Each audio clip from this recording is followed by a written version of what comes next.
Ayo kita membuat jejak kehidupan. Kita buat jejak kehidupan. Mulai kita sadar hari ini dan terus kita membuat satu jejak kehidupan pada perilaku jiwa mandiri. Jiwa mandiri itu bukan berarti jadi Tarsan di tengah hutan.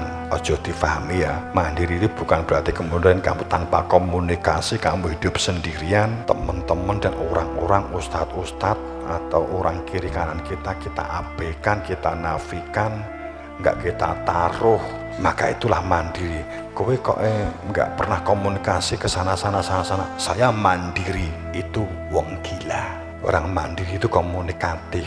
Orang mandiri itu tahu apa yang harus diperbuat saat dirinya itu tidak mampu. Orang mandiri itu tanggung jawab. Orang yang mandiri itu mengenal potensi dirinya, potensi lingkungannya, potensi teman-temannya, semuanya butuh disupport. Kemudian dia dapat terdorong, tersupport, karena posisi inovasi dan kreatif itu hanya terjadi jika komunitas itu tidak cuek, tapi terjadi satu dukungan. Entah kalau nggak mampu material ya paling tidak lesan, disupport, mensupport saat kreativitas muncul.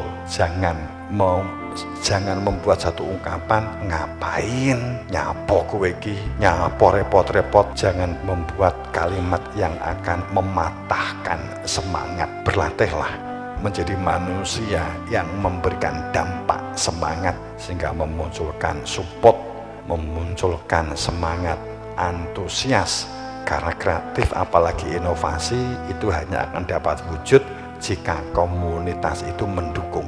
Hanya jika komunitas itu mendukung, tidak hanya materialnya, tidak hanya dana, tapi karakter lingkungan, habit lingkungannya, lingkungan yang mendukung. Karena untuk inovasi tidak semua bisa berinovasi, tapi kalau ada orang yang inovasi, jangan pernah iri dan dengki. Support dengan lesan, support dengan tindakan, support dengan membantu.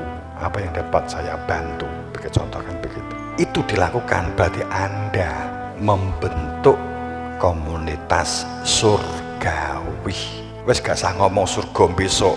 Nek di dunia kowe membentuk surgawi, otomatis di kono ya surga kan gitu.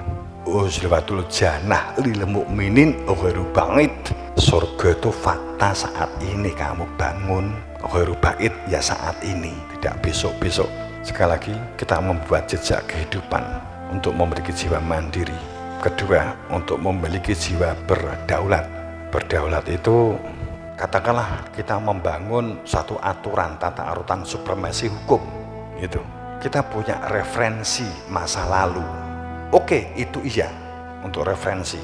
Tapi dikontekskan saat ini seperti apa?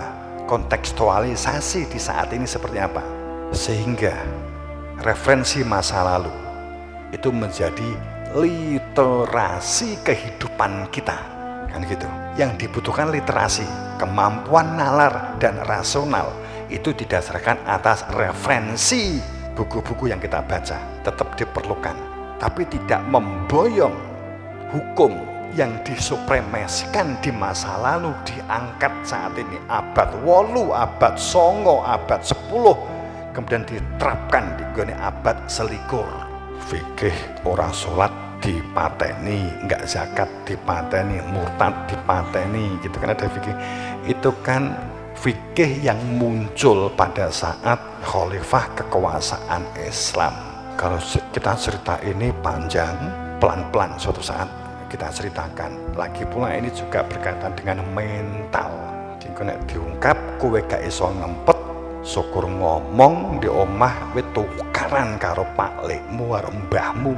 Karena banyak sejarah yang tidak terungkap, yang ditutup. Bukan tertutup, memang sengaja ditutup.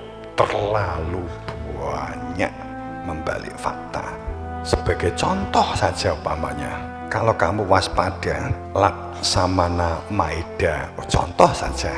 Kalau kamu belajar sejarah nasional, Laksamana Maida itu penulis proklamasi, perancang proklamasi, jadi konsep-konsep proklamasi dan seterusnya. Bahkan disinyalir juga mungkin konstitusi.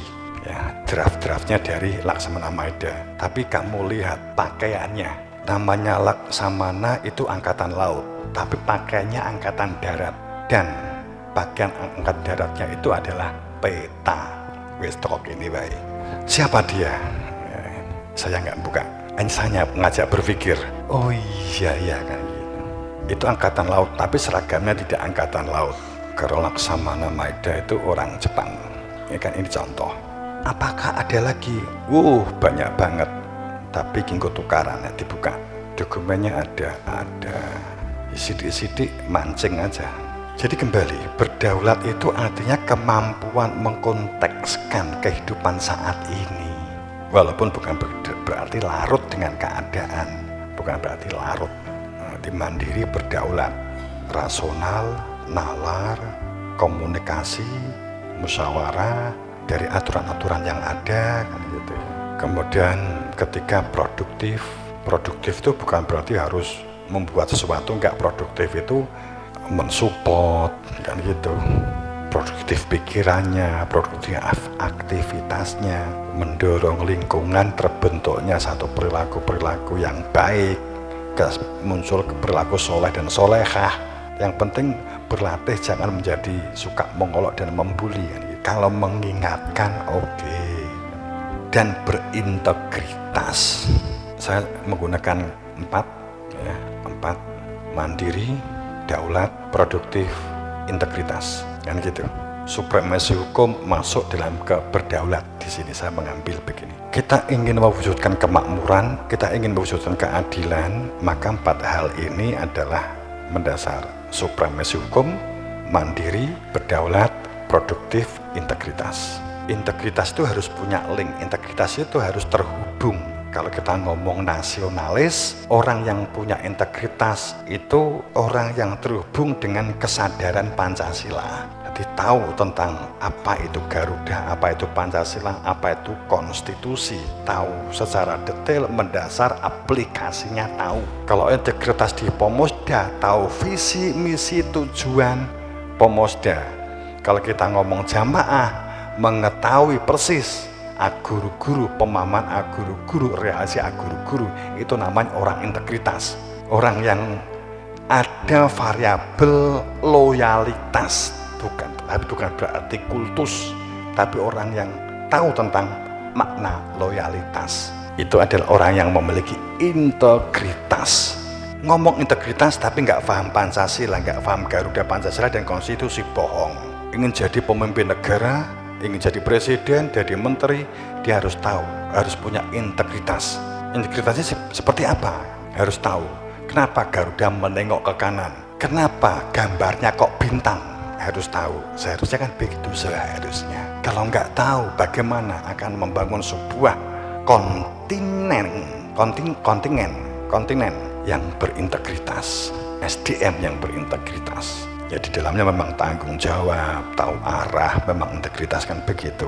Tapi kan harus tahu pedomannya di mana, apa pegangannya. Kalau kamu di perusahaan, kamu punya integritas, kamu tahu visi pimpinannya, tahu visi direkturnya, CEO-nya kan gitu. Itu kan gitu. Bahkan jika direktur salah, kamu tahu mengkoreksinya kan gitu. Tahu mengkritik dan memberi solusinya.